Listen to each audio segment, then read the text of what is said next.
Washington. On the one-week anniversary of Hurricane Maria's thrashing of Puerto Rico and the Virgin Islands, lawmakers called on President Donald Trump to put a military general in charge of the relief effort as island officials' pleas turned more desperate.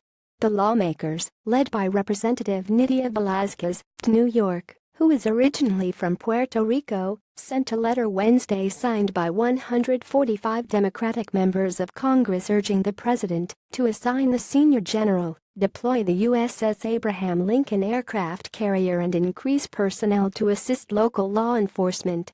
The request is not unprecedented. Russell Hunter, a now retired three-star general, was put in charge of Hurricane Katrina's response after the Bush administration and state and local agencies were seen as mismanaging relief.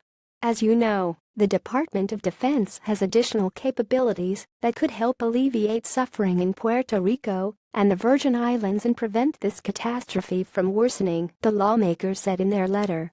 Assigning a general to command the relief would allow that general to coordinate interagency efforts. Speaking on MSNBC's Rachel Maddow Tuesday night, San Juan Mayor Carmen Yulín Cruz issued what she said was a big SOS. She described disarray in the relief effort, saying many rescuers had been left without marching orders and medics had waited for 2 days before being briefed. The red tape needs to be ripped off, as if it were a band-aid, she said.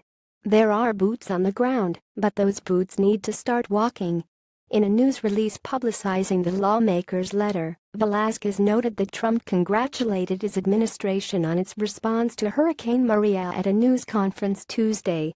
If President Trump doesn't swiftly deploy every available resource that our country has, then he has failed the people of Puerto Rico, and this will become his Katrina. Every second in this effort counts, and the stakes are too high for further delay, inaction or inefficiency, Velázquez stated. Representative Ruben Gallego, Darras, who serves on the House Armed Services Committee, said he has been speaking to U.S. Northern Command and DoD.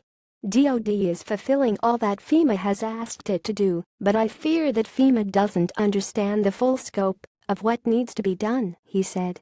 Marlene Ojeda carries her son Aide Marrero on September 27, 2017 through the Rio San Lorenzo de Moravis after the bridge that crosses the river was swept away by Hurricane Maria in Moravis, Puerto Rico.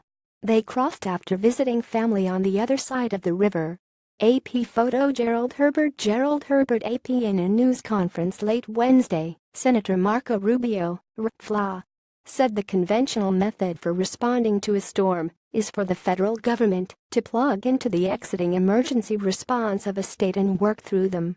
But, he said, it's clear that method can't be applied in this case.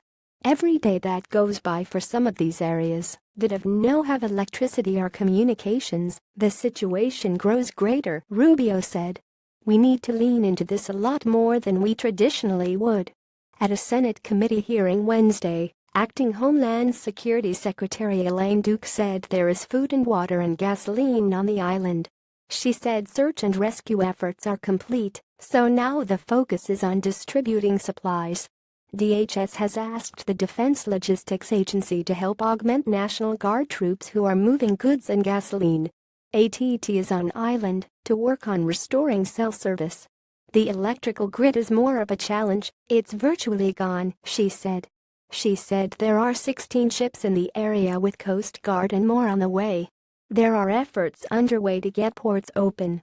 What DoD is doing is helping us get the supplies there and helping us open access roads, she said. A brigadier general is on site to coordinate on the ground, she said.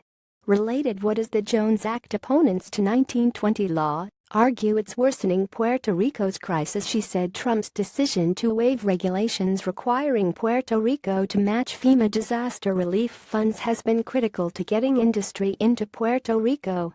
The electrical industry and others didn't want to go there unless they knew they were going to get paid, and this has allowed us to mobilize industry to move forward.